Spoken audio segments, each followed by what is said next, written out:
자, 이제 그 483페이지에 보시면 이제 차입원가의 자본화가 있어요. 이제 실제로 이제 계산을 해보는 건데, 뭐부터 해보냐면은 그 적격자산에 사용한 자금이라는 게 있어요. 그 뒤에 가보시면 그림이 있는데, 484페이지 그림을 먼저 보시면 이렇게 됐어요. 우리가 이제 적격자산이라고 하는 게 있는데, 적격자산이라는 게 뭐냐면은, 금융비용을 그 차입원가를 자본화하는 자산을 적격자산이라고 한다고 했죠. 토지일 수도 있고 건물일 수도 있고 기계장치일 수도 있어요. 자, 그러면 적격자산에 대한 지출이 이만큼 있었다고요. 이렇게. 자, 지출액이 이만큼 있었다고 생각을 해보세요. 자, 그러면 이 지출액 중에 일부를 어떤 자금으로 사용해서 이 자산을 구입했을 거라고요. 예를 들어서 이 자산을 지출하는데 100원이 들었다면 100원은 어디선가 자금을 가져와서 지출을 했을 거 아니겠어요. 자, 그런데 어떤 자금을 가져왔냐면 네 가지 자금을 가져왔을 거야. 자금의 종류가 이렇게 네 가지가 있어요. 하나, 둘, 거기 오른쪽에 그림 있잖아요. 그림 보시면 돼요. 네 가지 자금이 있었을 거다 하는 얘기예요. 자, 그러면 예를 들어서 전체적으로 지출이 100원이 있었다고 할 때 그 중에서 일부 금액은 뭘로 사용했을 거냐면은 정부보조금을 받았을 거라는 거예요. 정부보조금 이거 받았을 거예요.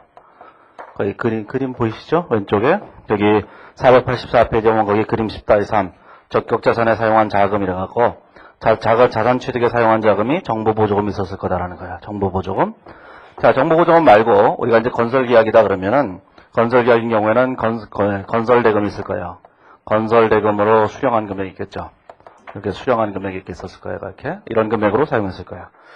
자, 또 하나는 뭐냐면 특정 차입금이라는 걸로 사용했었을 거예요. 자, 특정 차입금이라는 걸로 사용하는데 자, 특정 차입금이 있어요. 자, 이 특정 차입금이라는 것은 어떤 차입금을 말하냐면은 이 어떤 자산을 사기 위해서 은행에서 직접 빌린 거예요. 은행에서 예를 들어서 이게 건물이라고 생각한다면, 이 건물을 지었다고 생각하면은 은행에 가서 이제 얘기를 하는 거죠. 우리가 돈을 좀 빌리고 싶다 이렇게 물어봐요. 얘기를 한다고요. 그럼 은행에서 돈 빌려주면서 어디다 쓰려고 돈을 빌리겠냐 이렇게 물어보겠죠. 그러면 내가 건물을 짓는데 건물 짓는 데 사용할 거다라고 딱 얘기를 하고 돈을 빌린 다음에 그 돈을 건물 짓는 데만 사용한 거예요. 이런 차입금을 우리는 특정 차입금이라고 한다고요. 따라서 이 특정 차입금은 어떤 차입금이냐면은 요 적격자산하고 1대1의 관계를 갖고 있는 차입금이에요. 1대1의 관계를 갖고 있어요. 이 정부보조금과 건설대금도 물론 당연히 1대1의 관계를 갖고 있어요. 이렇게 1대1. 뭐냐면 정부에서 보조금을 받을 때 이렇게 얘기하는 거예요. 정부에서 보조금을 주는데 건물 지으라고 주는 거다라고 하고 딱 지정을 해줘요.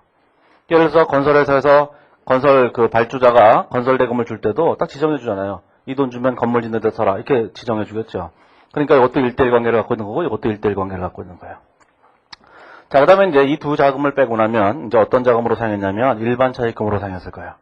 자, 일반 차입금이라는 게 있는데 일반 차입금은 뭐냐면은 이 지출하고 1대1의 관계를 갖고 있지는 않지만 이 지출과 관계 있을지도 모른다고 생각하는 차입금이에요. 자, 그건 굉장히 모호한 차입금이에요. 실제 관련성은 없지만 관련이 있을지도 모른다는 애매한 조건이기 때문에 뭐 나중에 뒤에서 얘기하겠지만 아무튼 간에 일반 차입금은 이 건설에 사용했을지도 모르는 차입금이에요. 1대1의 관계는 갖고 있지 않아요. 그래서 1대1의 관계는 아니지만 사용했을지도 모른다. 이런 생각하는 차입금이에요. 자, 그러면 이 차입금을 빼고 나면 이제 나머지 자금은 뭘로 사용했냐면 내 돈으로 사용했을 거예요. 마지막이 내 돈이죠. 내 돈. 이 내 돈을 우리는 뭐라고 하냐면 자기자본이라고 얘기하는 거예요. 이렇게. 네, 저번 주에 자기자본 얘기를 했었잖아요. 자, 그러면 우리가 이제 어떤 자산에 대한 지출이 100원이 있었다고 할 때 이 100원을 어떤 자금으로 사용했는지를 하나씩 계산해 보는 거예요. 그때 사용한 자금의 순서가 있어요. 이 순서를 틀리면 안 돼요. 무조건 순서를 지켜야 돼요. 자, 제일 먼저 정부보조금이나 건설대금 수령한 걸로 가장 먼저 사용했다고 간주하는 거예요. 자, 그 다음에는 특정 차입금으로 사용했다고 간주해요. 자, 그 다음에는 일반 차입금으로 사용했다고 간주한다고. 그리고 마지막으로 내 돈으로 사용했다고 이렇게 간주하는 거예요. 이렇게 순서를 지켜야 돼요. 거기 그림에 보시면 순서를 써놨죠. 그 순서 그냥 심심해서 써놓은 것이 아니고 그 순서를 반드시 지켜야 되는 거예요. 자, 그럴 때 우리는 이런 생각을 하셔야 돼요. 자, 이 정부보조금이라고 하는 것이나 건설대금을 수령했다고 할 때 이런 돈에 대해서는 이자가 나가지 않아요. 정부에서 우리한테 돈을 주면서 건물 짓는 데 써라 이러면서 정부에서 이자를 받아가지는 않는다는 얘기예요. 따라서 이것의 특징은 뭐냐면 정부보조금의 특징은 이자가 없다는 거예요. 이자가 아예 없어요. 이렇게. 자, 그 다음에 내 돈을 사용했다고 할 때 내 돈에 대해서도 이자가 없잖아요. 그렇죠? 내가 내 돈에 대해서 이자가 없는 거예요. 어제 저번 주에 얘기했지만 아쉬움밖에 없잖아요. 그래서 여기에 대해서도 뭐가 되죠? 여기에 대해서도 이자가 없다 그런 얘기죠. 이렇게. 자, 그러면 이 두 가지에 대해서는 이자가 없는 거니까 이자를 계산할 수가 없잖아요.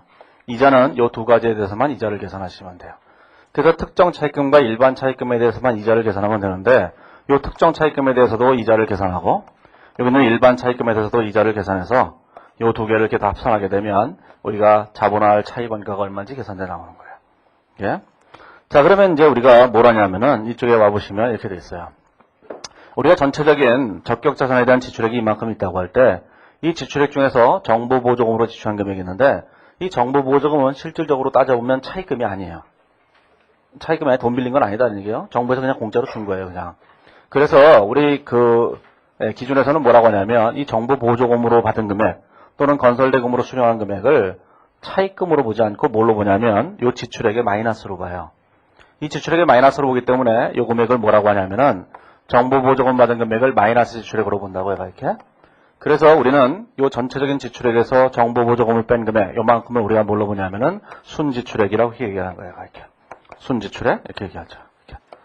자, 그래서 우리는 제일 먼저 순지출액을 먼저 계산하고, 순지출액 중에서 특정 차입금으로 사용한 금액이 얼마인지, 일반 차입금으로 사용한 금액이 얼마인지, 내돈으로 사용한 금액이 얼마인지를 계산해서, 이 특정 차입금에서 발생한 이자가 얼마인지, 일반 차입금에서 발생한 이자인지 얼마인지를 계산해서, 그걸 합치면은 자본할 차입원가가 계산된다. 그런 뜻이에요.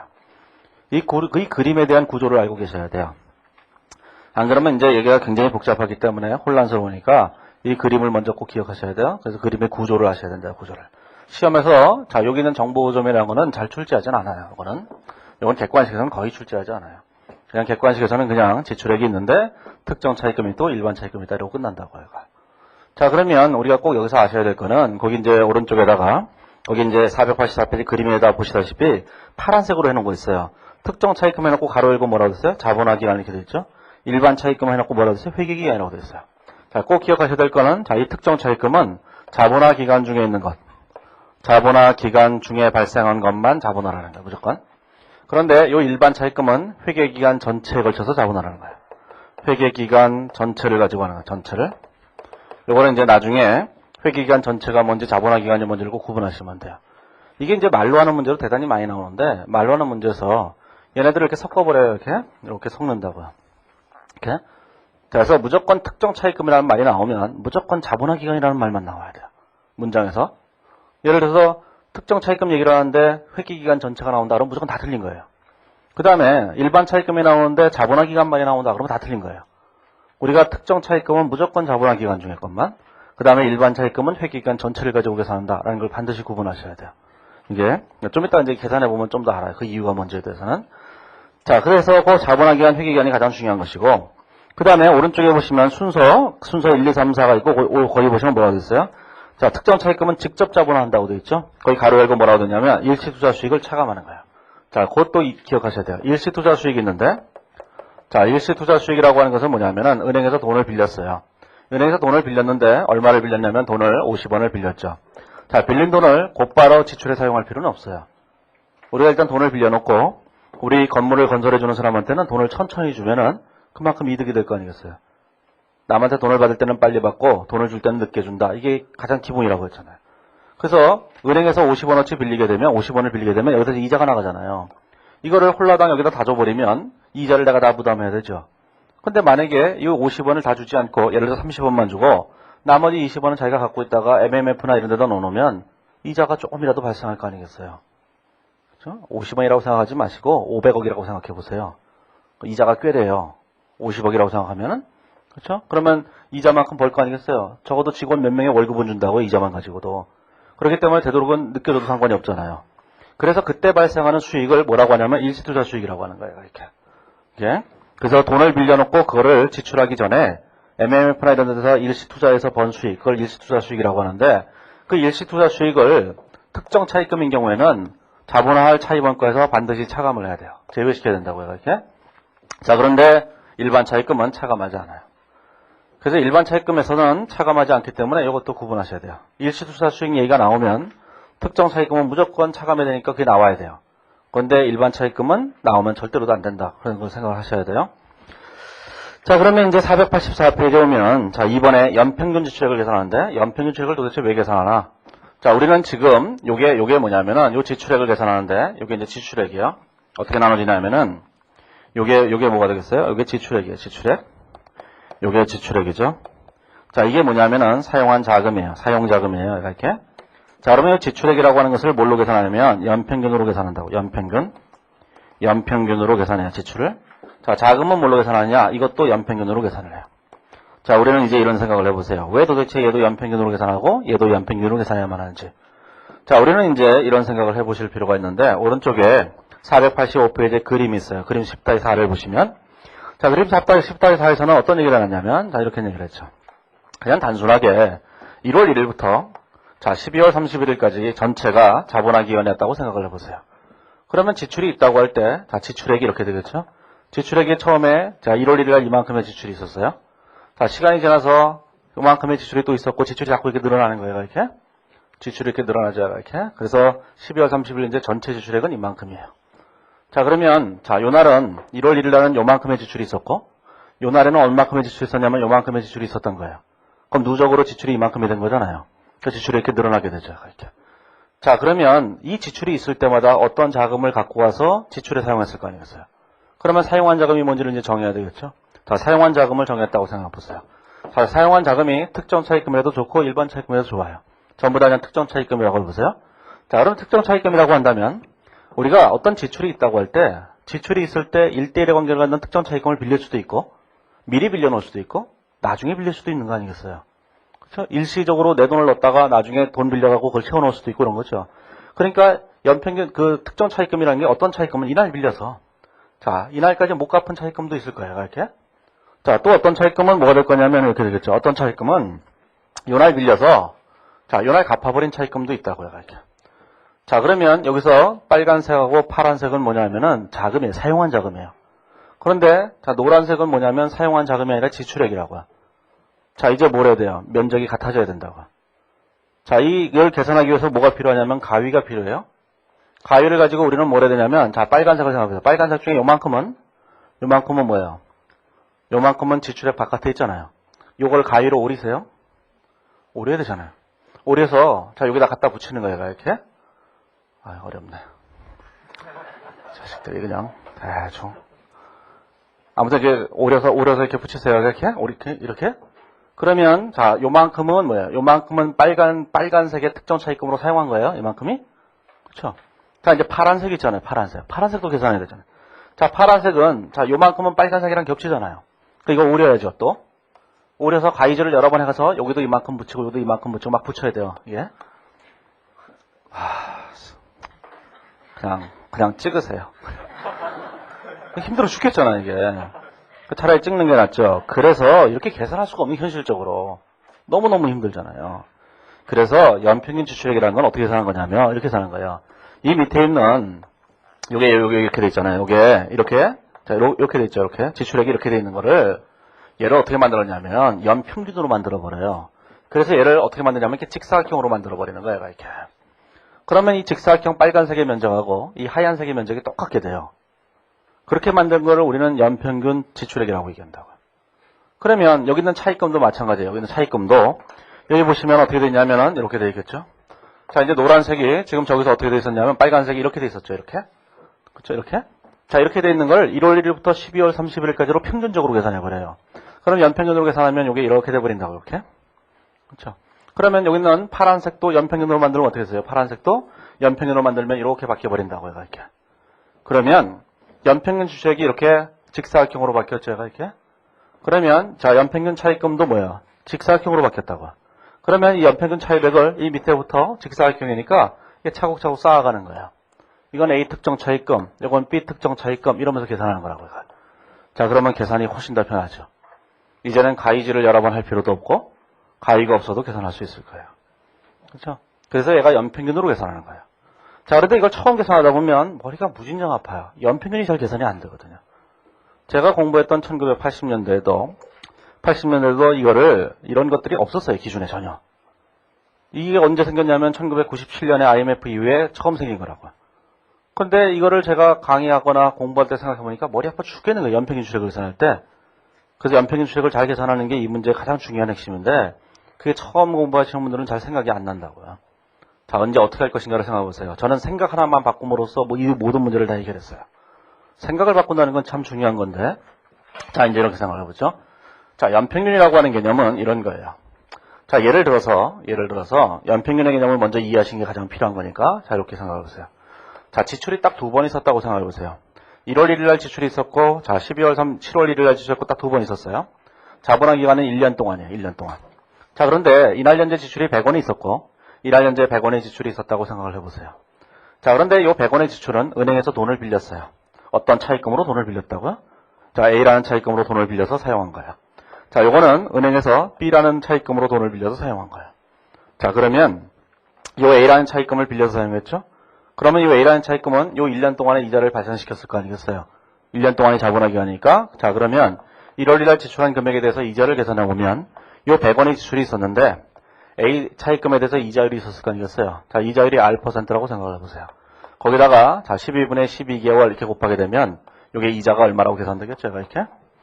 그런데 자본화 기간이랑 요 A라는 차입금이 빌린 기간은 1년.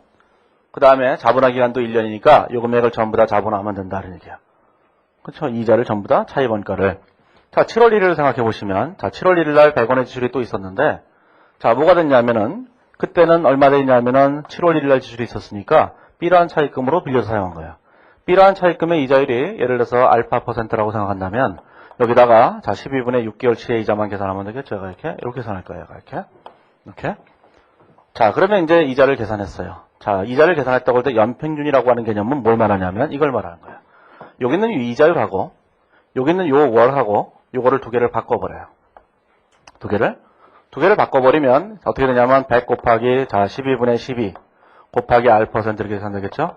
여기는 100 곱하기 자 12분의 6 곱하기 알파% 이렇게 계산되겠죠. 이렇게. 자, 이렇게 계산됐을 때 요 이자율을 제외한 나머지 금액 요 금액이 뭐냐면 연평균 지출액이에요.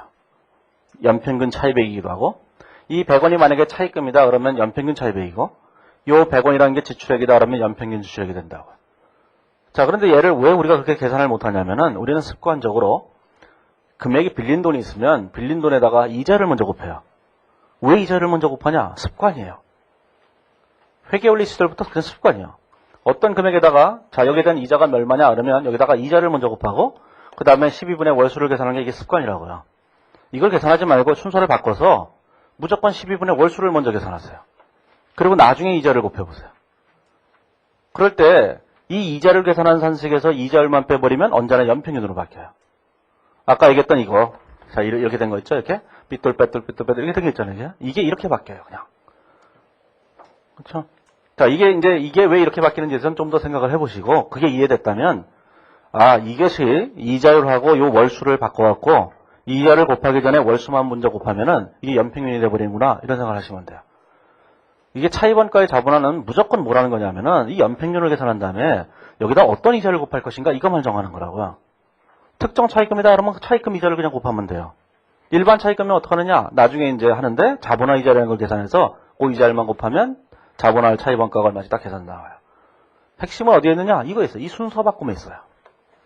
이 순서를 바꾸는 방법을 몰라서 제가 한 5년 동안 이걸 강의하기가 싫을 때니까요. 물론 그때 여파로 지금도 하기 싫어요. 예? 차입원가 나를 굉장히 괴롭힌다. 여기 계시는 분들을 앞으로 두고두고 괴롭힐 게 딱 두 가지가 있어요. 차입원가와 주당이익이라는 거예요. 주당순이익이라는 게 있는데 주당순이익하고 차입원가는 둘 다 이런 방식으로 계산해요. 그래서 12분의 월수를 먼저 곱하는 게 중요하다 이런 생각 하셔야 돼요. 회계원리 때부터 습관을 완전히 고치셔갖고 이자를 먼저 곱하지 말고 12분의 월수를 먼저 곱해요. 그리고 나중에 이자를 곱한다. 이 생각을 조금만 바꾸면 문제가 잘 풀린다고 이게. 네? 하찮은 것 같은데 잘 풀려요. 그 다음부터는 저는 이제 고민하지 않게 됐어요. 12분의 월수를 먼저 곱한다 이런 생각을 하셔야 돼요. 자, 그런데 이제 그래서 이제 그 설명을 잔뜩 해놨어요. 잔뜩 해놨으니까 485페이지에 오면은 거기 보시면 이제 설명을 해놨죠. 재료에. 자, 설명을 해서 그 설명을 한번 보시고 거기 보시면 중간에 이제 이자율이 10%라고 할 때, 자, 10만원 곱하기 10% 곱하기 12분의 6 이렇게 됐죠? 그거는 뭐냐면은 7월 1일 날 이때 10만원의 지출이 있었다. 근데 은행에서 빌렸는데 10% 이자로 빌렸다 이런 뜻이에요. 그래서 여기다가 이거 10% 이렇게 곱한 거예요. 그래서 10만원 곱하기 10% 곱하기 12분의 6 그러면 이자다 이런 얘기한 거죠. 이걸 빼고 계산해 보니까 요만큼이 연평균 지출액이다 이렇게 얘기한 거예요. 그리고 설명이 되어 있죠? 한번 읽어보세요. 이해가 잘 안 되시면. 따라서 그 밑에 박스를 보시면 연평균 지출액이란 지출액에다가 12분의 지출일부터 자본화 종료 시점까지의 기간을 곱한 거예요. 그거를 우리는 연평균 지출액이라고 한다. 그런 뜻이죠. 그 밑에 연구해 보시면 연구는 별로 중요하지 않은 건데 왜 연평균으로 할 수밖에 없는가 그걸 설명해 놓은 거고 그림 10-4는 연평균의 개념의 문제를 써놓은 거예요. 참고 삼아서 보시기만 하면 되고, 계산 문제를 위해서 그냥 간단하게 어떤 지출한 금액에다가 12분의 월수만 곱하면 연평균 추적이 된다. 그거만 하시면 돼요. 자, 이제 486페이지에 오면 예제 1번을 보시면 A사는 2009년 중 제1공장을 신축하기로 했는데 건설기간이 2월 1일부터 11월 30일까지다. 이렇게 돼 있어요. 자, 건설기간이라는 게 이제 자본화 기간을 말하는 건데 자본화 기간이 1월 1일부터 2월 1일부터 11월 30일까지예요. 자, 이제 2월 1일부터 자, 11월 30일까지가 자본화 기간이다. 이렇게 돼 있죠. 자, 그러면 요 기간까지가 자본화 기간인데 이제 지출액을 계산해 보는 거죠. 자, 그러면 거기 보시면 가로 1번에 보면 지출액이 2월 1일날 지출한 금액이 있어요. 일단 2월 1일날. 그 다음에 5월 1일날 지출한 게 있어요. 자, 10월 1일날 지출한 게 있죠. 자, 그 다음에 11월 30일날 지출한 게 있어요. 자, 지출액이 거기 얼마냐면 15만원, 24만원. 자, 15만원, 24만원. 그 다음에 18만원. 그 다음에 마지막으로 20만원 이렇게 됐죠. 자, 그러면 이거를 언제까지 자본화를 해야 되냐면 자본화가 종료되는 시점까지 자본화를 하는 거예요. 자본화 종료 시점이 언제냐면 11월 30일까지니까 얘를 자 11월 30일까지 자본화를 해야 되는 거예요. 이렇게 11월 30일까지 이렇게 자본화를 하는 거예요. 이렇게 요게 이해하시겠죠? 이렇게. 자, 그러면 11월 30일날 지출한 금액은 지출하자마자 완공이 돼 버렸어요. 완공이 된 다음부터는 뭐예요? 자본화를 안 하잖아요. 그렇죠? 그 다음부터는 수익이 발생하니까 그 다음부터는 자본화할 필요가 없는 거죠. 자본화 종료 시점까지만 하는 거니까. 따라서 얘는 자본화 기간이 언제요? 자, 12분의 0개월밖에 안 되는 거예요. 이렇게. 그렇죠? 이렇게 생각해 보세요. 이 돈을 어디선가 빌려서 냈다 이렇게 생각해 보세요. 이 150원이라는 지출이 있었는데 어디선가 빌려서 150원을 지출한 거예요. 그러면 거기에 대한 이자가 얼마냐 이렇게 생각할 때 이렇게 생각하겠죠. R% 곱하기 자 12분의 2월 1일부터 11월 30일까지 이자 10개월 계산할 거 아니겠어요. 이렇게. 그 중에서 이자율이 뭔지 모르니까 월수만 먼저 곱한다 그런 뜻이에요. 그게 연평균 지출액이에요. 그러면 자기가 계산을 해보세요. 자 12분의 10개월 얘는 얼마냐면 12분의 7개월 얘는 얼마냐면 12분의 2개월 얘는 얼마냐면 12분의 0개월 이렇게 되겠죠. 자, 이걸 곱해서 다 더해보시면 얼마가 되냐면 29만 5천 원이 돼요. 요게 29만 5천 원 이렇게 된 거예요. 자, 그렇죠? 자, 29만 5천 원이 뭔가 이거예요. 여기서 요걸 말하는 거예요. 요 그림에서 요 지출액이 뭐야? 29만 5천 원이다. 그런 뜻이에요. 이렇게. 자, 그러면 그 중에서 뭘 계산해야 돼서 정부 보조금으로 사용한 게 얼마인지 계산해야 되잖아요. 이 건물을 짓는데 정부에서 보조금을 줬다. 그런 뜻이에요. 자, 그런데 거기 보시면 가로 2번에 보면 정부 보조금을 수령했는데 2월 1일부터 이렇게 돼 있죠. 자, 2월 1일 날 정부 보조금을 받았어요. 자, 그 다음에 5월 1일 날 받은 것도 있고, 자, 10월 1일 날 받은 것도 있고, 이렇게 세 가지가 있죠. 자, 그런데, 자, 6만원, 12만원, 6만원이죠. 자, 6만원, 여기다 6만원, 자, 11만원, 6만원 이렇게 돼 있어요. 이렇게. 자, 여기다가 이제 곱해버리는 거예요. 자, 무슨 뜻이냐면은, 자, 2월 1일 날, 자, 15만원의 지출이 있었죠? 거기에 대해서 요 기간 동안에 연평균으로 계산하면 이만큼이 연평균이 되는 거잖아요. 근데 그 15만원 중에서, 자, 6만원은 정부 보조금으로 사용한 거예요. 정부에서 6만원 받아서 거기다 자기 돈 9만원 합쳐갖고 15만원을 준 거라고요. 그러면 여기로 사용한 것이 요 15만원 중에서 6만원 정부 보조금으로 사용한 거잖아요. 몇 개월 동안이냐면 12분의 10개월 동안. 그래가 12분의 10개월 이렇게 되는 거거든요. 이렇게. 얘도 마찬가지로 다 똑같이 계산하는 거예요. 12분의 7개월, 얘도 12분의 2개월 이렇게 됐죠. 계산 방식은 이쪽하고 똑같은 거예요. 다만 이쪽은 지출액이고 이쪽은 사용한 자금이에요. 사용한 자금과 지출액은 1대1의 관계를 갖고 있기 때문에 저쪽 계산하는 방법하고 이쪽 계산하는 방법이 항상 똑같은 거라고요. 그러면 이걸 계산해서 다 더해보시면 얼마가 되겠어요? 거기 보시면 얼마가 되죠? 자, 13만 원이 되는 거예요. 13만 원이. 그렇죠? 자, 그러면 뭐냐면은 이 중에서 여기는 정부 보조금으로 사용한 금액이 얼마냐 하면은 이게 13만 원이다. 그런 뜻이에요. 이렇게. 그렇죠? 자, 우리는 이렇게 지출액 29만 5천 원에서 정부 보조금으로 사용한 금액 13만 원을 뺀 이 금액을 뭐라고 하냐면 순지출액이라고 한다. 그런 뜻이에요. 그렇죠? 객관식에서는 뭐 정부 보조금은 잘 안 내요. 왜냐하면 어차피 이자가 없기 때문에 계산의 실익이 별로 없거든요. 주관식에서는 낼 수 있어도 객관식에서는 별로 중요한 게 아닌데, 자, 그러면 여기에 대해서 이자가 있을 거 아니겠어요? 틀림없이. 여기에 대해서 이자가 있겠죠. 근데 정부 보조금은 이자가 없는 거예요. 정부에서 대부분 이자 없이 그냥 준다고요. 물론 이자를 받으면서 주는 정부 보조금도 있을 수 있어요. 빌려주면서 이자 꼭 줘야 된다 이렇게 얘기하는 경우가 있다고요. 나쁜 정부죠, 그런 건. 예? 자, 그러면 이제 어찌됐든 간에 그 이자율이 있으면 이자를 곱하기만 하면 되는 거예요. 왜 이자율만 곱하면 이자가 계산돼요? 원래 이자라는 게 금액 곱하기 이자율 곱하기 12분의 월수인데 이자 곱하기 12분의 월수를 먼저 곱했으니까 제일 마지막에 이자율만 딱 곱하면 이자가 계산돼 나온다고요, 무조건. 그래서 연평균 차입액에다가는 이자율만 곱하면 이자가 계산돼 나온다 이런 생각을 하시면 돼요. 자, 어찌됐든 간에 자, 어쨌든 간에 이 정부 보조금에 대해서는 이자가 없기 때문에 이 0이 된 거예요. 여기에 대한 이자는. 자, 그러면 이제 우리가 순지출액을 계산하는 방법에 대해서 얘기를 했죠. 자, 그러면, 자, 이렇게 됐어요. 자, 어디까지 계산한 거냐면 이제 여기까지 계산해 본 거예요. 요만큼까지 계산해 본 거예요. 이렇게. 자, 그러면 이제 특정 차입금에 대한 얘기를 하죠. 자, 특정 차입금이라고 하는 것은 특정 차입금과 관련된 차입원가는 자, 자본할 차입원가가 얼마큼이냐면은 거기 보시면 487페이지에 먼저 특정 차입금에 대해서 얘기를 했는데 첫 번째 줄에 보면 이렇게 되어 있어요. 적격자산의 취득, 건설 또는 제조와 관련된 직접 관련된 차입원가는 당해 적격자산과 관련된 지출이 발생하지 않았다면 부담하지 않았을 차입원가다. 지출이 없었다면 발생하지 않았을 차입원가. 그것을 우리는 특정 차입금이라고 한다. 그런 뜻이에요. 말하자면. 자, 그런데 그 밑에 보시면 자본화 기간 동안 발생한 차입원가에서 일시투자 수익을 차감한 금액을 자본화한다. 이렇게 됐어요. 자, 그러면 이 경우에 보시면 예를 들어서 자, 자본화 기간이 2월 1일부터 자, 11월 30일까지가 자본화 기간이에요. 자, 그러면 돈을 빌렸겠죠.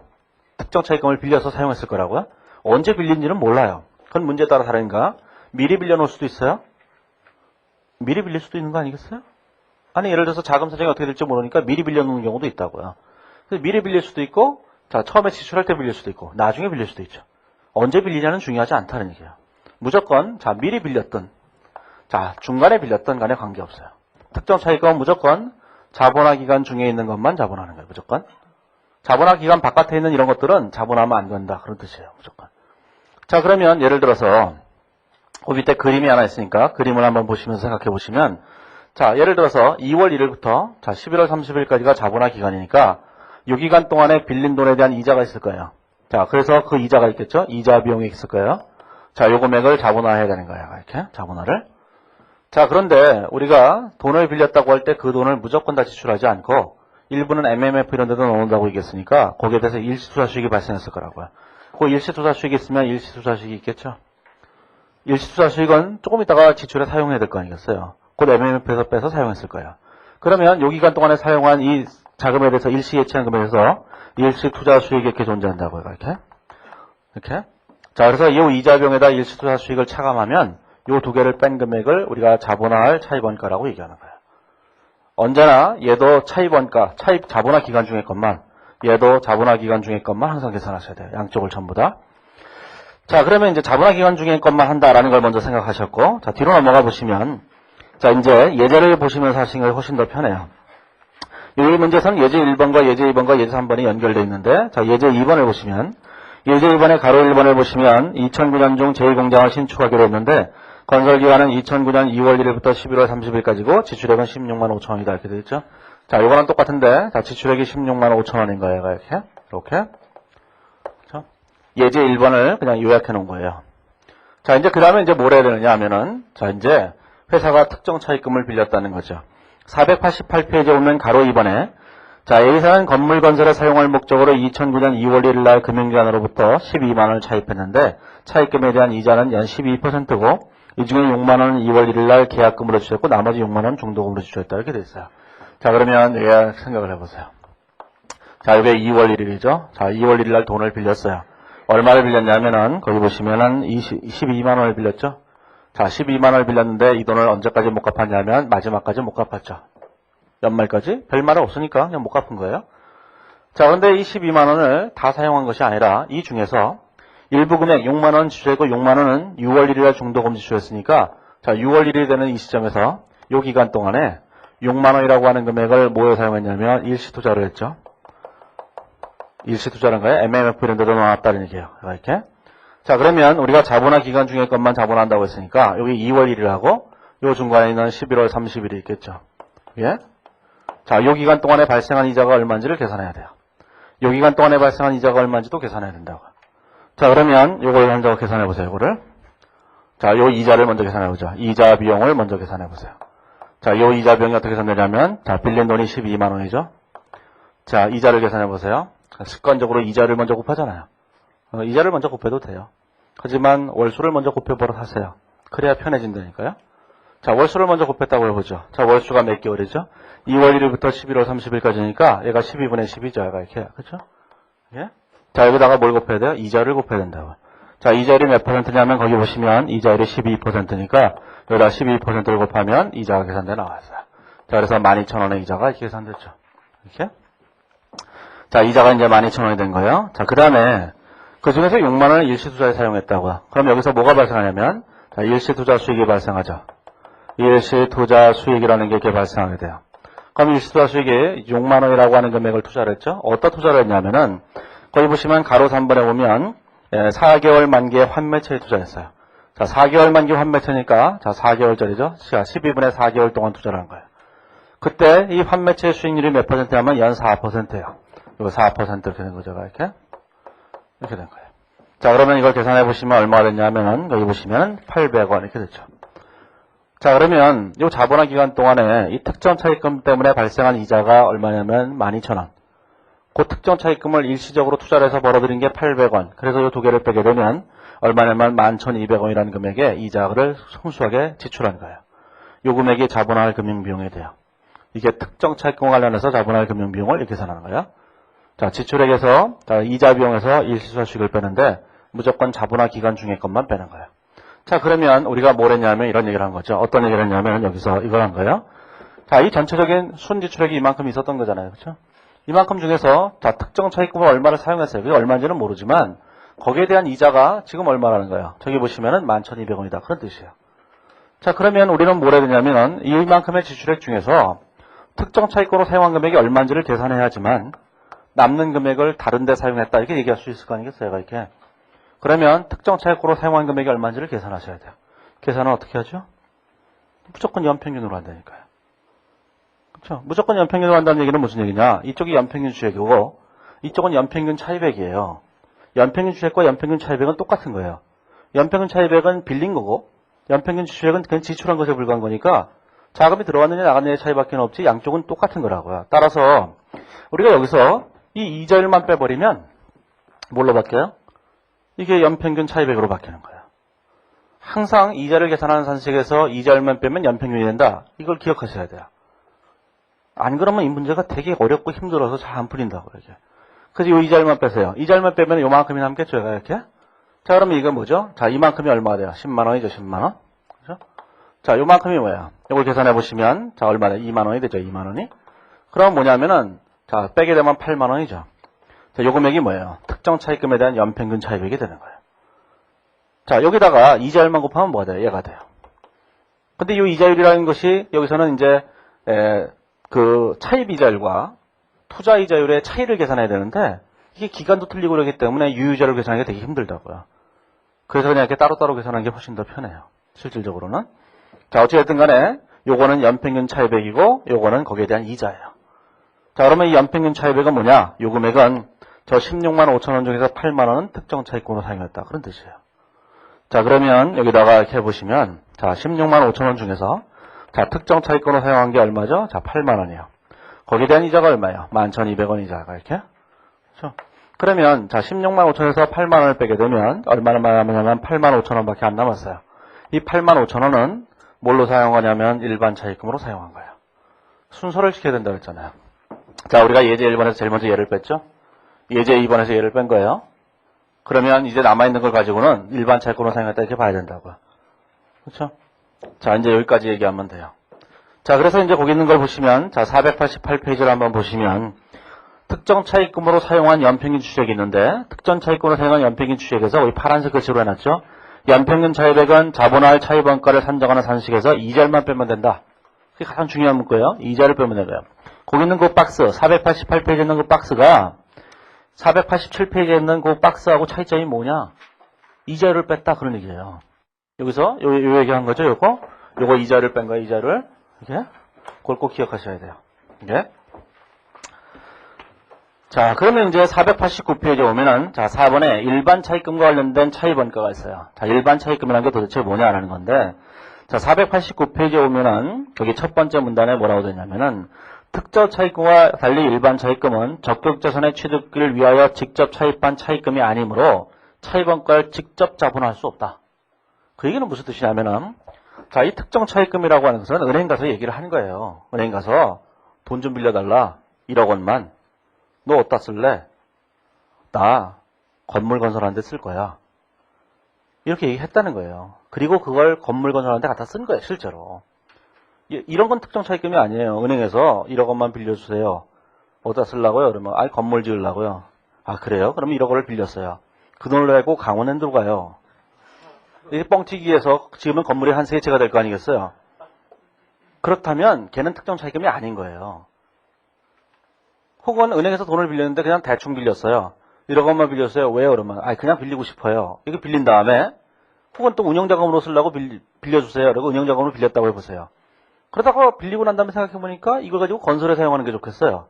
철저하게 건설에만 사용했다. 그러면 걔는 특정 차입금인 거예요. 실제로 명목이 뭐냐는 중요하잖아요. 회계에서 제일 중요한 건 실질 중시라고요. 실제 명목이 뭔가는 중요하지 않아요. 실무에서는 우리가 이런 걸 다 판단을 해야 되는데 우리 시험에서는 출제자가 판단해줘요. 우리 차입금은 갑을병 3개밖에 없어요. 시험은 항상 똑같은 거예요. 시험엔 갑을병이 등장해요. 또는 ABC가 등장하는 거에 가게 차입금에 ABC가 등장해요. 문제는 다 똑같아요. A는 항상 특정 차입금이에요. 문제가 안 그러면 이건 불법행위거든요. 그 다음에 B, C 2개는 일반 차입금이에요. 언제나 그래요. 가끔씩 D가 하나 등장하기도 해요. 가끔씩 정이 등장해서 나도 일반 차입금이라는 경우가 있어요. 3개가. 근데 우리 문제는 항상 차입금이 3개 아니면 4개예요. 일반적으로 다 3개예요. 그중에 하나는 특정 차입금이에요. 일반 차입금은 항상 2개 이상이에요. 그래야지 문제가 멋있어지거든요. 자, 그러면 어찌됐든 간에 자, 일반 차입금이라는 건 뭔가? 특정 차입금은 그렇게 1대1의 관계를 갖는 거예요. 확실하게. 근데 일반 차입금은 1대1의 관계를 갖지 못해요. 그건 뭐냐면은 어디다 썼는지 모르겠다는 거예요. 예를 들자면 이런 얘기를 생각해 보세요. 한 가지 예로 당자차월을 하나 생각해 보시면 자, 당자차월이라는 게 있어요. 당자차월이라는 게 있죠. 당자차월이라는 게 뭐예요? 우리가 일반적으로 쓰는 통장 중에서 마이너스 통장을 말하는 거예요. 기업에서 쓰는 마이너스 통장을 우리가 당자차월이라고 한다고요. 우리 개인적으로 집에서 마이너스 통장 다 쓰시잖아요. 부모님이. 다 써요. 다 쓰는데 얘기를 안 할 뿐이에요. 그래서 자꾸 공부한다고 책값 달라 그러면 죽여버리고 싶을 거예요. 네? 그럼에도 불구하고 꼭 참고 책값을 마이너스 통장에서 빼주는 이유가 뭐겠어요? 그거는 가축을 기르는 심정과 똑같은 거거든요. 만약에 저거를 빨리빨리 키워갖고 저게 성공만 하면은 그래서 여기 계신 분들이 회계사나 세무사 시험 합격하면 부모님이 제일 기뻐해요. 야, 이제 수익이 들어오는구나. 그동안 내가 20여 년 동안 투자를 했는데 이제 드디어 이자가 붙는구나 이런 생각에서 기쁜 거예요. 부모님은 그런 생각밖에 없어요. 무슨 애정 없어요 그런 거. 지난 20여 년 동안 애정은 다 식었어요. 자, 어찌됐든 간에 그 당자차월이에요. 당자차월. 그 당자차월이 그러면 특정 차입금이냐 일반 차입금이냐 이거 생각해보세요. 특정 차입금일 리는 없고 당자차월은 필요할 때마다 뺏쓰는 거예요. 그러면 얘가 일반 차입금이 아니냐만 판단해보세요. 옛날에 그 금융위원회에서 금융감독원에서 어떤 사람이 글을 하나 쓰렸는데 글에다 이렇게 써놨어요. 뭐라고 써놨냐면 이렇게 써놨죠. 그 회계 담당하는 사람이었는데 그때 금감원에서 기준을 만들 때 시절이었는데 그때 뭐라고 얘기했냐면 다 당자차월에 대해서 이렇게 써놨어요. 당자차월은 일반 차입금이 아니다. 이렇게 얘기했다고. 왜 그러냐면은 당자차월은 우리가 일시적인 운영자금을 사용하는 것이기 때문에 당자차월은 일반 차입금이 될 수 없다. 이렇게 얘기했어요. 자, 그래 놓고 두 번째 문장에서는 이렇게 얘기했어요. 그러나 그러면 우리는 충격을 받잖아요. 그러나 당자차월을 건설에 사용하지 않았다고 누가 얘기할 것인가? 얘기한 거예요. 그러니까 사용했을 수도 있다. 이렇게 얘기해요. 그리고 마지막 문장에 충격적인 한 말을 던져요. 그러니까 마음대로 해라. 이렇게 한 말을 던져요. 그게 무슨 얘기예요? 일반 차입금은 회사가 그냥 정하면 된다는 거예요. 사용했는지 안 사용했는지 우린 전혀 몰라요. 사용했을 것 같기도 하고 안 사용했을 것 같기도 하고. 그러면 일반 차입금의 개념이 아주 모호한 건데 자, 이런 생각을 해보세요. 이게 이제 혼동할까 봐 그러는 건데 자, 예를 들어서 2009년도에 건설을 하고 있었다고요. 이렇게. 자, 그런데 아주 오래전에 아주 굉장히 오래됐어요. 1999년에 빌린 돈이 있었다 그런 얘기예요. 이때 자 1억을 빌렸는데 이 1억이 20년 만기예요. 20년 만기인데 이게 쫙 해서 지금까지 아직 못 갖고 있는 거예요. 계속적으로. 자, 그런데 2009년도에 건물을 건설하고 있었어요. 자, 이 99년에 빌린 이 1억 원이라는 돈은 일반 차입금인가 아닌가? 이런 생각을 해보세요. 일반 차입금이라는 거예요. 왜 일반 차입금인가 안 하는 건데 이런 이유 때문이에요. 자, 이때 건물을 건설하는데 10억 원의 돈이 들어갔어요. 이 10억 원의 지출이 없었더라면 10억 원의 돈이 남아돌았을 테죠. 그 10억 원의 돈을 가지고 이 1억 원을 갚았을 거라는 거예요. 1억 원을 갚았다면 거기에 대한 이자는 발생하지 않았겠죠. 따라서 이 이자는 건설에 사용됐다는 거예요. 그게 일반 차입금이에요. 개념이. 그러니까 일반 차입금이라는 건 뭐예요? 그냥 개나 소나 다 포함시키는 거예요. 그게 일반 차입금이라고요. 일반 차입금에 대한 개념은 그래서 애매한 거예요. 그래서 이렇게 생각하시면 돼요. 시험에서는 다 주어지는데 항상 주어져요. 특정 차입금 뭐가 있다.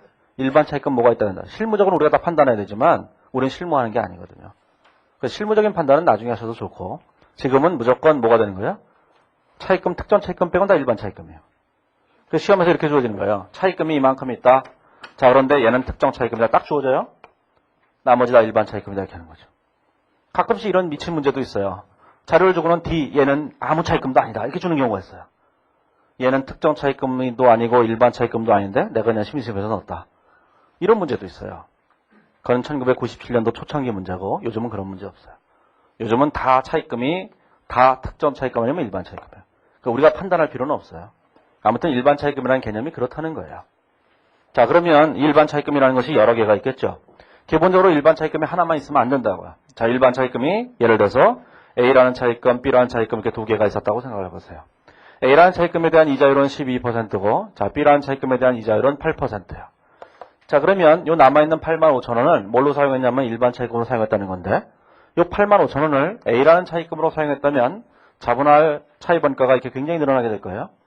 8%를 만약에 사용한다 그러면 자본할 차입원가가 얘보다 작겠죠, 얘가 이렇게.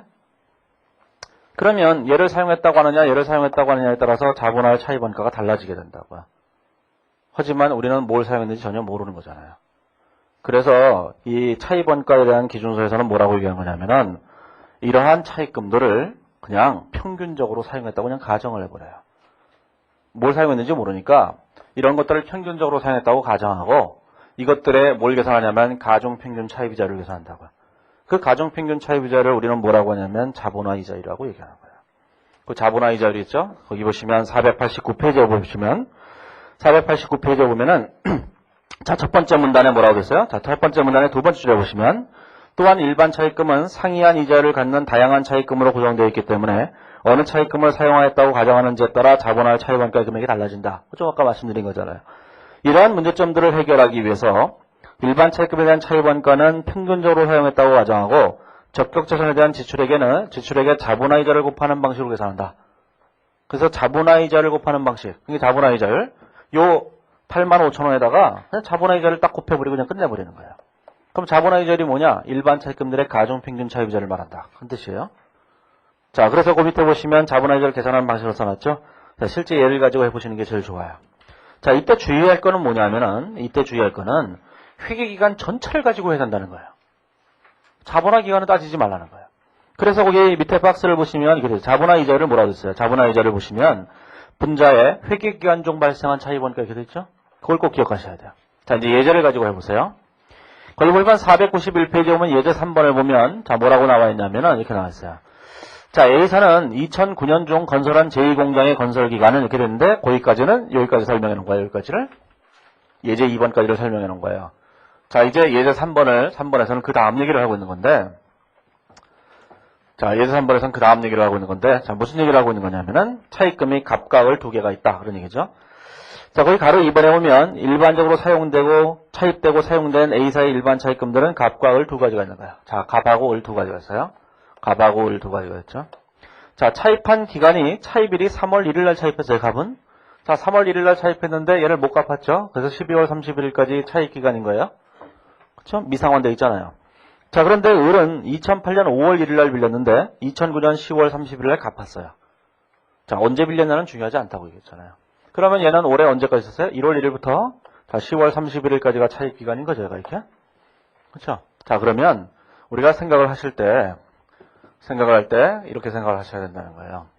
자, 지금 보면은 자, 이게 2월 1일부터 언제까지요? 자, 11월 30일까지가 자본화 기간이죠, 이렇게.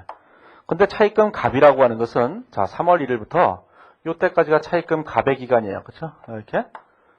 그렇잖아요? 빌린 기간이. 자, 을의 기간은 뭐예요? 을의 기간은 1월 1일부터 자, 10월 30일까지. 이게 을의 기간이죠, 을의 기간. 아까 특정 차입금에서는 뭘 했냐면 특정 차입금에서는 무조건 자본화 기간 중에 있는 것만 갖고 계산했다고요. 그러니까 요거하고 요거는 특정 차입금이었다면 이렇게 빼야 될 거 아니겠어요. 일반 차입금은 절대로 빼지 않는다는 거예요. 그게 가장 중요한 거예요. 일반 차입금은 이런 거 안 따져요. 왜 안 따지는지는 제가 좀 이따가 얘기할 거고. 자, 무조건 뭐라는 거죠? 회계기간 전체를 가지고 다 계산하는 거예요. 무조건. 그럼 회계기간 전체를 가지고 다 계산한다면, 자, 이렇게 되겠죠? 실제로 자본화 기간과 겹치는지 여부는 따질 필요 없어요. 그냥 3월 1일부터 12월 30일까지, 10월 1일부터 10월 30일까지 계산하시면 돼요. 자, 그러면 지출액을 보시요. 차입액을 보시면 가로 2번에 보면, 자, 12만원, 24만원이죠? 자, 12만원, 자, 24만원 이렇게 되는 거예요. 이자를 먼저 계산해 보세요. 그 이자율이 있죠? 이자율이 8%, 6% 이렇게 되죠? 자, 8%, 자, 6% 이렇게 됐어요. 이렇게. 여기다가 월수를 곱해야 이자가 계산된다고 얘기했잖아요. 그렇죠? 월수를 곱해서 이자를 계산한다면, 자, 얘가 12분의 얼마가 돼요? 12분의 10개월이 되죠? 얘도 12분의 10개월이 되죠? 이렇게. 자, 이렇게 계산하게 되면 이자가 얼마가 되냐면, 거기 보시면 8,000원과 12,000원이 됐어요. 자, 8,000원과 요게 12,000원 이렇게 됐죠, 이자가. 자, 그러면 얼마가 되냐면은, 요게 2만원 이렇게 된 거예요, 이자가. 차입원가가 2만원 이렇게 되죠. 자, 그런데 우리가 하고 싶은 거는 이자를 계산하고 싶은 거예요. 가정평균 차입이자를 계산하기 위해서는, 자, 어떤 생각을 해보세요? 어떤 금액에다가 이자를 곱하고, 거기다가, 자, 12분의 월수를 곱하게 되면, 이자가 계산돼 나오는 거예요. 지금 이자가 지금 얼마나 가요? 지금 이자가 2만원이라는 거죠. 이 이자라고 하는 것 자체를, 이 두 개를 그냥 합한 금액을 쓰게 되면, 여기는 이자율은 자동적으로 뭘로 바뀌냐면, 연평균 이자율로 가중평균 차입이자율로 바뀌어버리는 거예요. 그러기 위해서는 뭐가 필요하느냐? 이 금액에다가, 이 12분의 월수를 곱한 금액을 더해야 될 거 아니겠어요? 연평균 차입액을 계산해야 된다는 얘기예요. 갑의 연평균 차입에, 을의 연평균 차입액을 계산해서 두 개를 더해야 된다는 거예요. 자, 생각을 해보세요. 이렇게 이자를 먼저 곱해서 이자를 먼저 계산해 놓고 나니까 짜증이 확 밀려오잖아요. 또 계산해야 되잖아요. 옆에다가 또 이 짓을 또 해야 되잖아요. 이렇게. 그렇죠? 12분의 10 이렇게 또 해야 되죠. 그렇죠? 자, 해답을 보시면 어떻게 됐어요? 12분의 월수를 먼저 곱하니까 연평균 차입액을 먼저 계산했고 거기다 곱하기 이자를 곱하니까 이자가 계산됐잖아요. 시간을 조금 줄였잖아요. 이게 모이다 보면 그 시간을 모아서 상법 문제를 다 풀 수 있어요. 자, 그러니까 조금이라도 시간을 줄이는 게 필요해요. 자, 되도록이면 공부하실 때 조금이라도 시간을 줄이는 방법이 필요하다라는 거죠. 자, 그래서 이제 여기 계산할 때 어떻게 한 거죠? 제일 먼저 12분의 월수를 먼저 곱하시고 연평균 차입액을 먼저 계산한 다음에 마지막에다 연이자율만 곱하면 계산이 돼요. 자, 그러면 여기 계산되겠죠? 거기 계산하는 것처럼 얘가 2만원, 여기 연평균 차입액이에요. 자, 연평균 차입액을 계산해 보시면 거의 30만원 이렇게 되죠. 자, 그러면 요 비율을 계산하면은 비율이 5%를 계산합니다. 1.5%, 15%인가? 5%인가? 6.67%? 전혀 다른 수치가 되네. 이렇게 계산되는 거죠, 이렇게. 그렇죠? 자, 그러면 뭐냐면은 이 갑과 을 차입금의 가중평균 차입이자율이 6.67%라는 거예요. 그러면 요 85,000원이라고 하는 요 지출액은 6.67%의 차입금으로 사용했다 이렇게 보는 거예요. 그러면 자본화의 금융비용이 얼마인지 계산돼 나오겠죠. 자, 그 금액이 얼마냐면 계산을 해보시면 거기 5,670원이 나와요. 5,670원이 계산돼 나오는 거예요, 이렇게. 그래서 5,670원이라고 하는 금액이 자본화의 금융비용이다 이렇게 계산된 거죠.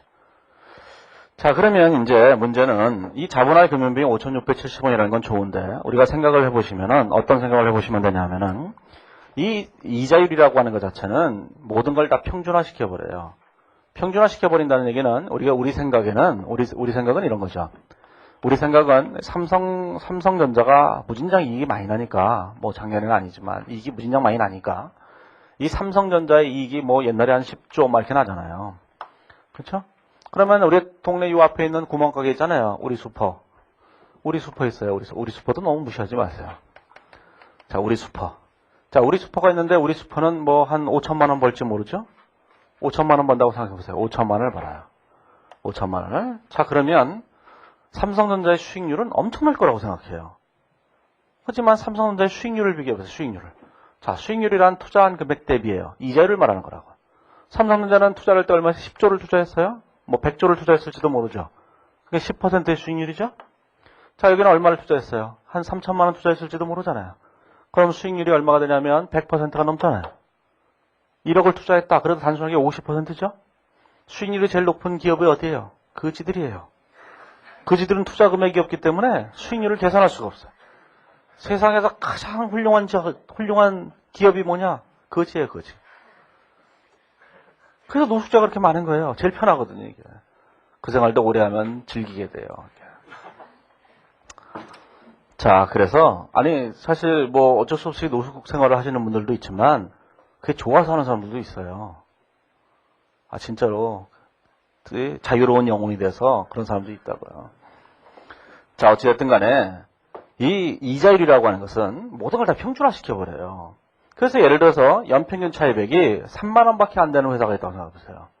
여기에 대한 이자는 2,000원이거든요, 이렇게. 근데 그걸 비율을 내도 6.67%예요. 그래서 이 85,000원에다가 6.67%를 곱하면 5,670원이 돼요. 똑같이. 그런데 실제 발생한 이자는 얼마예요? 2,000원밖에 없다고 얘가.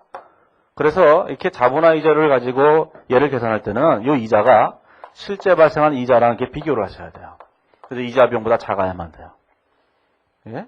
이자 비용보다 크다. 그러면 이자 비용만 자본하는 거예요. 이런 걸 이제 한도 계산이라고 얘기하는데 한도를 넘어서면 절대로 안 된다. 그런 얘기죠. 자, 그런 생각을 좀 해보시면 돼요. 자, 그래서 그 금액을 넘어서서는 절대로 안 된다. 이런 생각만 해보시면 되고, 그래서 491페이지에 오면은 3번의 회계처리 바로 위에 보시면 거기 써놨어요. 일반 차입금과 관련하여 회계기간 중 발생한 차입원가가 5,000원이라면 5,000원을 넘어서서 안 된다. 그런 얘기를 했죠. 그러면 얘가 예를 들어서 이제 실제 발생한 이자 비용이 5,000원이라면 이걸 자본화해야 된다. 그런 뜻이잖아요. 그러면 요 차이에 해당하는 금액이 있겠죠. 차이에 해당하는 금액?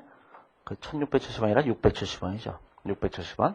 이 670원이라고 하는 금액은 거의 1,670원이라고 되잖아요. 조그만 것이고. 670원인데 이 670원이라고 하는 금액은 뭘로 사용한 것이냐? 얘는 자기 자본으로 사용한 거예요. 예? 요거 자기 자본으로 사용하라고 여기죠.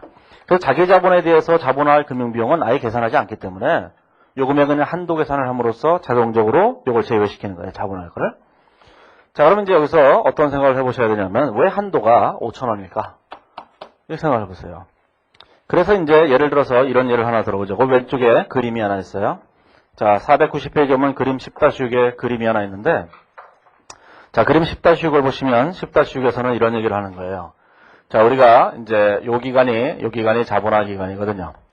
자, 자본화 기간 동안에 자본화 이자를 가지고 계산해 보니까 자본화 금액이 100원이었다라고 계산됐다는 거예요. 100원. 여기서 연평균 지출액에다가 이자를 곱하니까 100원이 됐다 그런 뜻이에요. 자, 그런데 이 금액이 실제 발생한 차입원가를 초과해서 안 되잖아요.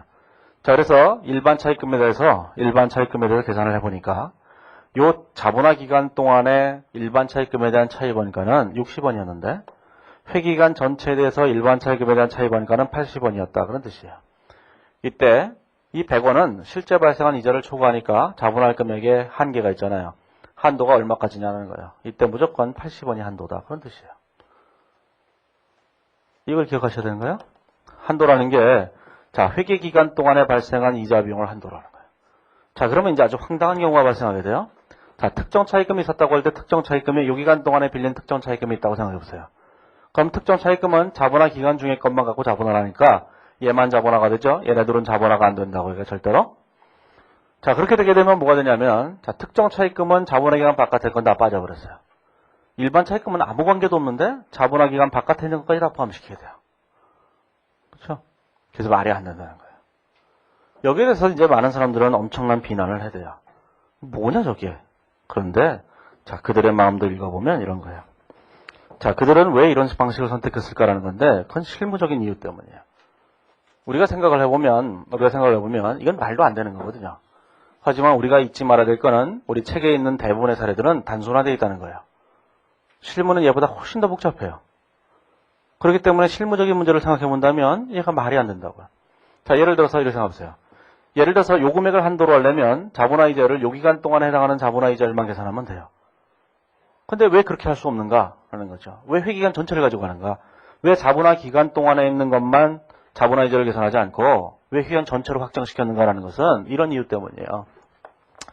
우리 문제에서는 항상 특정 회계 연도가 있으면 건설은 딱 한 개만 해요. 2개 하는 건 다 불법행위예요. 우리 시험은 무조건 한 개만 건설해요.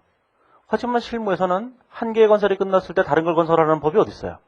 동시다발적으로 모든 공장에서 건설하잖아요. 그렇죠? 그러면 공장이 있는데 자, 예를 들어서 부산 공장이 있어요. 부산 공장은 요 기간 동안에 건설을 해요. 부산 공장의 건설이 끝났을 때 대구 공장이 건설하는 게 아니거든요. 대구 공장은 이때부터 건설을 시작하죠. 이때 건설이 끝나는 거예요. 대구 공장에서는. 이렇게. 자, 광주 공장은 이때부터 건설을 시작해서 이때 건설이 끝나요. 광주 공장은. 자, 이제 특정 차입금을 1대1 대응시키면 되겠지만 일반 차입금을 생각해 보세요. 우리가 자본화 기간 중에 해당하는 일반 차입금에 대해서 자본화 이자를 계산한다면 우리는 부산 공장에 대한 자본화 이자를 별도로 하나 계산해야 되겠죠? 그렇죠? 자본화 기간 중에 것만 갖고 계산하면 대구도 대구에 대해서 별도로 하나 계산해야 될까요? 자, 광주도 광주에 대해서만 별도로 계산해야 되겠죠? 이렇게. 계산하는 건 좋아요. 문제는 요 기간 동안에 발생한 요 이자가 있을 거예요. 요거는 부산 건가요? 대구 건가요? 생각을 잘 해보세요. 요 기간은 겹쳐 있는데 요거는 부산에 포함시켜야 돼? 대구에 포함시켜야 돼요. 회사 마음대로 하라. 그럼 국제위기준이 돼버리죠? 국제위기준은 다 마음대로 하라 이거잖아요. 그러니까 이렇게 하게 되면 뭐냐면 회사가 자의적으로 조작할 수 있다고요. 유리한 방향으로. 이건 이쪽으로 하지 뭐 이건 저쪽으로 해 이렇게 돼버린다고요. 그걸 막아야 되는 거예요. 그럼 어떻게 해야 되는 거예요? 자, 이거 다 필요 없다는 거죠. 모든 거에서 1년 전체 자본화 이자를 계산한 다음에 이 자본화 이자를 부산도 사용하고 대구도 사용하고 광주도 사용하는 거예요. 그렇죠? 그래서 자본화 이자를 계산할 때 1년 전체를 계산하게 된 거고 그래서 한도가 1년 전체가 된 거예요. 그렇죠? 근데 왜 1년 전체가 되는지는 우리 그냥 이 책에 나오는 유치한 사례를 가지고 생각하지 말고 실무적으로 어떤 문제가 있었을 것인가 이런 생각을 하고 생각을 해보세요. 그러면 이렇게 계산하는 건 너무도 당연한 거예요. 예, 그래서 회기기간 전체라는 걸 꼭 기억하셔야 돼요. 이 챕터는 말로 하는 문제도 나와요. 말로 하는 문제도 시험에 자주 나오기 때문에 말로 하는 문제 나올 때 제일 중요한 게 뭐냐? 특정 차입금은 무조건 자본화 기간이고 일반 차입금은 무조건 회기 기간이에요. 예? 자, 이제 뒤로 넘어가 보시면 자, 자본화 기간이 도회 기간에 걸쳐 있는 경우가 있어요. 자, 자본화 기간이 도회 기간에 걸쳐 있는 경우라고 할 때 자, 전기 전에 지출한 금액이 있거든요. 자, 전기 전에 지출한 금액을 어떻게 할 것인가라는 건데 자, 이제 이렇게 돼 있어요. 우리가 이제 자본화 기간이 이렇게 돼 있을 때 이런 얘기를 생각해 보시면 되죠. 자, 뭐 별 얘기는 아니고 자, 이렇게 돼 있다고 할 때 자, 이제 회계연도 말이 있죠. 12월 31일. 자, 건설을 이때부터 이때까지 건설을 하게 된 거예요. 이렇게. 자, 그런데 회계연도가 달라졌으니까 요 기간 동안에 일단 자본화를 먼저 하고 가야 되죠. 얘가 이렇게. 그 다음 연도에 자본화를 또 해야 된다고요. 그렇죠? 자, 그러면 우리가 이런 생각을 해보세요. 자, 첫 해년도에 이 회계연도에 이날 지출한 금액이 100원이 있다고 생각해보고 자, 이날 지출한 금액이 100원이 있다고 생각을 해보죠. 그러면 이 100원이 지출액에 대해서는 요 기간 동안에 요때까지 자본화를 해야 되는 거잖아요. 요 기간 동안에. 그렇죠? 지출액이 있으면 자본화가 종료되는 시점까지 자본화를 하는 거예요. 무조건. 요 지출액 100원에 대해서 요 기간 동안에 발생한 이자가 얼마인지를 계산해서 걔를 자본화한다고요. 자, 요 100원에 대해서도 요 기간 동안에 발생한 지출액에 대해서 자본화를 해야 되죠. 자, 그런데 중요한 건 12월 31일이라는 거예요, 이날이. 그래서 전년도에는 이미 뭘 했을 거냐면은 이렇게 했겠죠. 전년도에는 뭘 했을 거냐면은 요거에 대해서 연평균 지출액을 계산해서 자본화를 이미 했을 거라는 거예요. 그러면 다음 연도 초가 되면 자, 요 금액은 1월 1일부터 요 기간 동안에 걸쳐서 자본화를 해야 되죠. 얘는 요 기간부터 이 기간 동안에 걸쳐서 자본화를 해야 될 거 아니겠어요. 자, 그러면 자본화를 할 때 뭐가 되겠어요? 전기 이전에 지출한 금액은 무조건 1월 1일부터 계산해야 되죠. 지출액을 계산할 때 요 기간 동안에 자본화를 해야 될 거 아니겠어요. 그러면 이날 지출한 것이든 관계없이 올해는 이 2009년도 새로운 회계년도에는 무조건 1월 1일부터 자본화를 해야 되는 거잖아요. 따라서 전기 지출분은 무조건 1월 1일에 지출되는 것으로 보는 거예요. 그걸 먼저 기억하셔야 돼요. 이게 회계사 시험과 세무사 시험 합작고 3번 출제한 거예요. 두 회기간에 걸쳐 있는 경우. 제일 많이 나온 건데. 그래서 자, 전기 이전 3번이 아니라 4번 나왔군요. 자, 전기 이전 지출분이 있어요. 4번 나왔는데 그중에서 한 번은 아무도 못 푸는 문제고 3문제는 그나마 풀 수 있는 문제고 이런 건데 전기 이전 지출액은 뭐예요? 무조건 1월 1일에 지출한 거예요. 무조건. 그렇죠? 자, 그 다음에 이런 거 생각하셔야 돼요. 자, 뭘 생각하셔야 되냐면 자, 요 기간 동안에 지출을 했으니까 요 기간 동안에 자본화한 금융비용이 있죠? 자본화한 금융비용이 있어요. 자본화한 금융비용 이렇게 되는 거예요. 자본화한 금융비용이 있어요. 자본화한 차입원가가 있다고요. 12월 30일에 이제 일단 자본화를 하고 가야 될 거 아니겠어요. 그러면 실질적으로 자, 이게 1월 1일 현재 장부금액은 얼마로 됐냐면 200원 플러스 전기에 자본화한 이자 얼마 이렇게 돼 있다고요. 그렇죠? 전기에 지출한 금액이 200원이고 자본화한 금융비용 얼마 있었을 거 아니겠어요. 합쳐서 이렇게 돼 있는데 자, 요거는 뭐예요? 무조건 1월 1일에 지출한 것으로 보잖아요. 요건 뭐냐라는 거죠. 이 전기 전에 자본화한 차입원가에 대해서는 요 우리나라 기준에서는 얘를 지출액으로 보지 않았어요. 국제기준은 지출액으로 본다. 물론 명쾌하게 써 있는 건 없어요. 다만 이런 얘기가 쓰여져 있기 때문인데 이런 얘기가 쓰여져 있어요. 거기 492페이지에 보면 그 근거를 써놨는데 각주 6번을 보시면 기업회 준서 제1024호 차입원가 문단 18에서는 적격자산에 대한 평균 장부 금액은 지출액의 적절한 근사치다. 이렇게 얘기했다고요? 그러니까 적격자산에 대한 평균 장부 금액이라는 게 뭐예요? 그 연평균 지출액을 말하는 거예요. 그 금액은 적절한 근사치가 될 수 있다. 라고 얘기했죠? 그래 놓고 뭐라고 했냐면 이 평균 장부 금액에는 자본화한 차입원가를 포함한다. 이렇게 돼 있어요. 그러면 이 장부 금액의 평균 장부 금액이라는 것이 이게 지출액의 근사치다. 이렇게 얘기했잖아요. 그래 놓고 뭐라고 했냐면 이 장부 금액에는 얘를 포함한다. 이렇게 돼 있잖아요. 그럼 얘도 포함시켜야 되죠, 당연히. 그렇죠? 그래서 얘를 포함시키는 거예요. 그 문구 때문에. 그래서 그렇다면 전기 전에 자본한 금융물도 뭐야? 1월 내에 추정 것으로 본다. 이렇게 보는 거죠. 이게. 그렇죠? 자, 그냥 시키는 대로 하시면 돼요. 그러니까 전기 전에 자본한 차입원가도 지출한 것으로 본다. 지출액이다라는 거죠. 그 설명할 수 있는 방법은 예전에는 이제 제가 이런 걸 설명했죠. 예전에는 이제 지출액이 아니라고 봤어요. 그 지출액이 아니라는 것에 대한 이론적 근거만 설명해 줬거든요. 그럼 지출한 것에 대한 이론적 근거도 설명해 줄 수 있어요. 지출액에 대한 이론적 근거가 뭐냐? 얘가 왜 지출액이 돼야만 하냐라는 건데 회계는 다 복리 개념으로 하거든요. 이자에 이자를 주잖아요. 그러니까 요 기간 동안에 이자를 자본화했다면 그것도 별도의 지출액이고 거기에 대해서 또 이자를 줘야 되잖아요. 그러니까 지출액을 보는 게 맞죠. 그러면 이제 예전에 제 강의를 들으셨다면 이게 황당해지죠. 뭐야 저건. 이것도 맞고 저것도 맞고. 원래 이론적인 배경을 얘기하면 뭐든지 다 맞게 할 수 있어요. 반대되는 이론도 이론적으로 다 정당화시킬 수가 있다고요. 그건 왜냐하면은 A라는 게 있고 B라는 게 있고 C라는 게 있는데 이게 서로 대립되는 거예요. 서로 다 대립되는 건데 이론적인 체계 중에서 A는 그 중에서 이 측면만을 본 거예요. 그래서 걔가 옳다 주장하는 거고 B가 옳다고 주장할 때는 이 측면만을 본 거라고요. C가 옳다고 주장할 때는 이 측면만을 본 거예요. 그래서 옛날에 이 차입원가 기준에서는 이 측면을 보고 있다가 이번에는 이 측면을 봤다. 그런 뜻일 뿐이에요. 그냥 단순하게. 그래서 뭐든지 이론적으로 유리한 것만 써내면 다 정당화돼요. 그러니까 여기서는 이제 자본한 금융비용은 지출액으로 본다. 이렇게 생각하시면 돼요. 그 문구 때문에.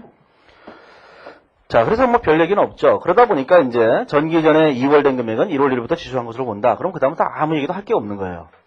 그러면 단기하고 똑같은 거잖아요. 그렇죠? 그거에 대해서만 해보시기만 하면 돼요. 별거 아니고. 그 다음에 이제 예전에는 그 외화 차입금에 대해서 써놨었는데 외화 차입금에 대해서는 여기다 안 썼어요. 왜냐하면은 479페이지에 보면은 거기에 제2절에 기업회 준에 있고 제일 밑에 보시면 제일 마지막 줄에 보면 자본화 대상 차입원가 제일 마지막 줄에 외화 차입금과 관련된 외환 차이 중 이자 원가의 조정으로 볼 수 있는 부분 이런 표현이 되어 있죠. 그것이 이제 옛날 기준에서 얘기했던 외화 차입금에서 발생한 외환 차이를 말하는 건데 안 써놨어요. 어디다 쓰려고 그러냐면 고급회계에다 써놓으려고. 이 책은 외화환산회계에 대해서는 한마디도 안 써져 있어요. 지금 우리나라도 힘들어 죽겠는데 지금 달러까지 하면은 너무 힘들잖아요. 그래서 국제회계기준에서는 뭐를 도입하냐면 기능통화제도라는 게 있어요. 우리나라에 기존에 존재하지 않고 있던 기능통화라고 하는 걸 사용한다고. 기능통화를 먼저 정의하고 그 다음에 해야 되기 때문에 좀 더 생각할 문제들이 많아서 여기다가 안 써놨어요. 뭐 그건 그렇다 치고 이게 자 그래서 외화는 전부 다 어디에 있느냐? 전부 다 고급회계에 있어요. 그리고 실제로 외국에 있는 고급회계 책들도 외화환산에는 다 고급회계 책이 있어요. 외국과 관련돼 있고 막 이렇기 때문에. 그래서 중급회계는 달러는 하나도 안 보여요. 우리는 원화만 하는 거죠. 오늘 달러가 환율이 폭등했죠? 근데 여기가 50원인가 40얼마 올랐잖아요. 기대하세요. 2천을. 그러니까 주가지수가 못 가니까 이제 환율이 가는군요. 2천을.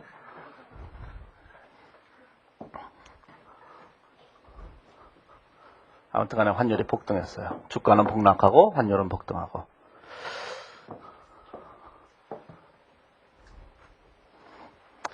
자, 그렇게 생각을 해보시면 돼요. 자, 이제